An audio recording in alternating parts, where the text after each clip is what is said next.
Welcome, good evening. আজ আমি আপনাদের দেখাবো কিভাবে অ্যাকুয়ারিয়ামের গ্লাস বেসিক্যালি ঘরোয়া পদ্ধতিতে ক্লিন করতে হয়।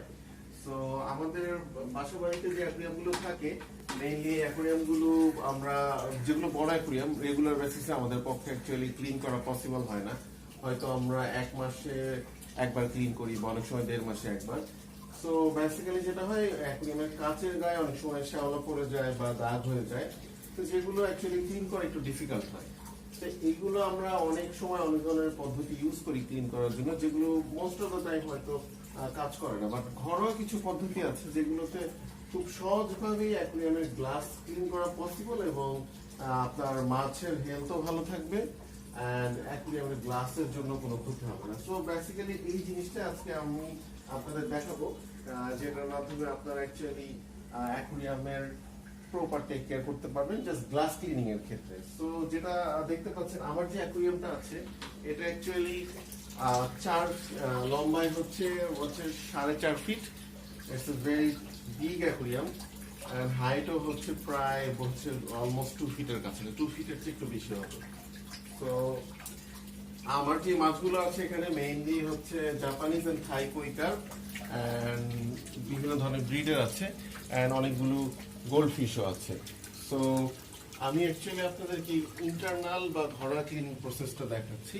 তো এটার জন্য আপনাকে প্রাথমিকভাবে যেটা করতে হবে, এই যে আমাদের বাসা বাড়িতে হচ্ছে এক ধরনের আমাদের হচ্ছে যেই খাবারের ব্যাগগুলো থাকে, একদম খুব সিম্পল। আপনি খাবারের ব্যাগগুলো দিয়ে একদম শুরুতে একদম এইভাবে উপর থেকে নিচ পর্যন্ত এইভাবে করে আলতো আলতো করে আপনি স্পঞ্জ করা শুরু করবেন, একদম টপ টু বটম।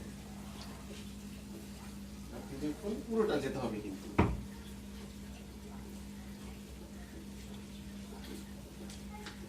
আপনি টপ টু বটম এটা দিয়ে একটা সাইকেল কমপ্লিটের পর আপনাকে যেটা করতে হবে, এটা আপনি হয়তো এক পাশে রেখে দিলেন।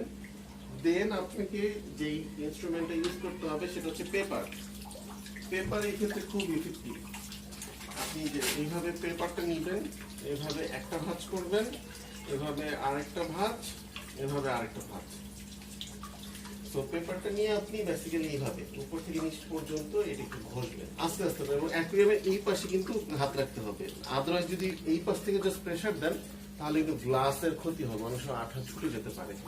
তো বেসিক্যালি যে এইভাবে যেভাবে করে ঘষবেন আলতো করে, খুব বেশি প্রেসার দিয়ে না। কিন্তু আমি যদি কাগজটা তুলে নিই, দেখুন কাগজের মধ্যে অলরেডি খয়েরি দাগ লেগে আছে। এটাই হচ্ছে মেইনলি কাচের ময়লাগুলো। তো এইভাবে কেয়ারফুলি করবেন পুরোটা টপ টু বটম। তো তোমার এটা হয়ে যাবে। এরপরে যেটা করবেন, টিস্যু নিবেন। আমাদের বাসার সবাই যে টিস্যু থাকে, ফেসিয়াল টিস্যুটা নিয়ে যেটা করতে হবে, সেম প্রসেসটাই করতে হবে।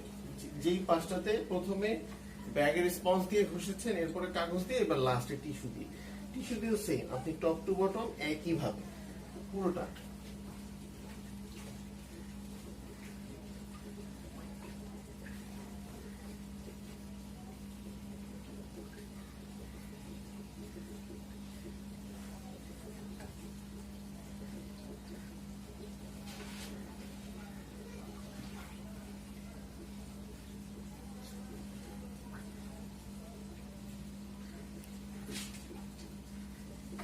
আপনি দেখুন এই যে টিস্যুর কালারটাও একই রকম হয়ে গেছে তামাটে। সো বেসিক্যালি আপনাকে এই প্রসেসটা অনেকবার করতে হবে, কয়েকবার, অ্যাটলিস্ট 5 থেকে 10 বার একটা সাইডের জন্য।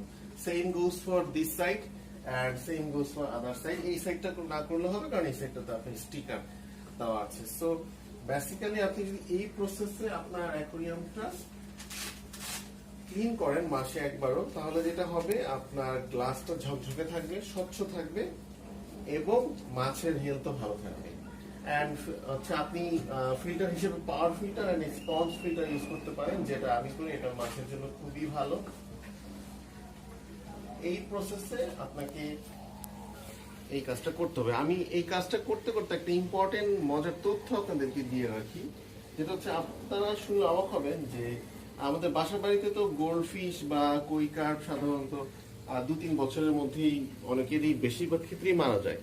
বাট এগুলোর life expectancy actually 25 to 40 years, যদি প্রপার এনভায়রনমেন্টে আপনারা এদেরকে রাখতে পারেন। এই যে আমার যে দুটো বিগ কুইকার দেখতে পাচ্ছেন, এই যে this one and this one, original Thai breed, এই দুটোর বয়স কিন্তু অলমোস্ট 4 ইয়ার্স হয়ে গিয়েছে, and they are still growing and they are very big. So মজার ব্যাপারটা হচ্ছে, পৃথিবীতে যেই কুইকারটা সবচেয়ে বেশি বছর বেঁচে ছিল, সেটার এইজ শুনলে আপনারা অবাক হয়ে যাবেন, 226 বছর। এটা জাপানে ছিল। এই কুইকারটি বেশ কয়েকজন মালিকানায় বদলি হয়ে শেষ পর্যন্ত 226 বছর বয়সে মারা গিয়েছিল। If you guys want to verify this information, just Google it. Google করলে পেয়ে যাবেন, জাস্ট গুগল করুন যে longest life expectancy of a quokka, just search করলেই পেয়ে যাবেন। সো আপনি যদি আপনার বাসার অ্যাকুয়ারিয়ামের মাছগুলো প্রপার ওয়েতে টেক কেয়ার করেন, মান্থলি একবার জাস্ট অ্যাকুয়ারিয়ামটা এই ওয়েতে ক্লিন করেন, তাহলে যেটা হবে, অ্যাকুয়ারিয়ামে কিন্তু সব পানি ফেলে দেওয়া যাবে না, কারণ হচ্ছে অ্যাকুয়ারিয়ামে কিন্তু অনেক গুড ব্যাকটেরিয়াও থাকে, যে গুড ব্যাকটেরিয়াগুলো আপনার ওয়াটার এর হেলথটা ভালো রাখে। এবং ওয়াটার লেভেলের মধ্যে যে একটা বাস্তু সংস্থান কিন্তু পুকুরেও থাকে, সেটার একটা রিফ্লেকশন কিন্তু আপনার অ্যাকুয়ারিয়ামেও থাকে। সো যদি সব পানি ফেলে দেন, সেই ক্ষেত্রে ভালো হয় না, গুড ব্যাকটেরিয়াগুলো পানিতে থাকার দরকার আছে। সো দ্যাটস ওয়াই একদম শেষ পর্যন্ত নেমে গেলে পুনরায় পানি দিয়ে দিবেন। আর অ্যাকুয়ারিয়ামের গ্লাসগুলো পরিষ্কার করতে অবশ্যই কাগজ এবং টিস্যু এবং ব্যাগটা ইউজ করবেন। এর ফলে যেটা হবে, মাছের হেলথও ভালো থাকবে, অ্যাকুয়ারিয়ামের মাছগুলোর লাইফ এক্সপেক্টেন্সিও বেড়ে যাবে, অ্যান্ড পানিটাও ভালো থাকবে।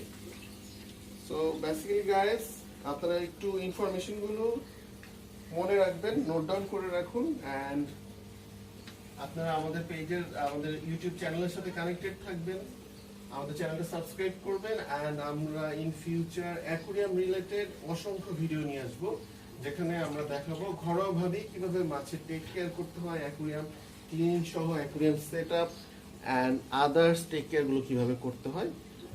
অ্যান্ড ডেফিনেটলি আপনারা যারা ফিশ লাভার আছেন, তাদের মাছের হেলথ আগের থেকে অনেক বেটার হবে। সো আজকে এই পর্যন্তই। আজকে জাস্ট এই ধাপটুকু মনে রাখুন যে কিভাবে একদম ঘরোয়া পদ্ধতিতে অ্যাকুয়ারিয়ামের গ্লাস, আপনারা দেখুন অলরেডি অ্যাকুয়ারিয়ামের গ্লাসগুলো কিন্তু চকচকে হয়ে গেছে, দেখুন একদম ক্লিন হয়ে গেছে, ময়লা নেই কিন্তু, একদম জাস্ট সিম্পল প্রসেস, ঘরোয়াভাবে আপনি একাই করতে পারবেন, কাউকে সাথে নিতেও হবে না।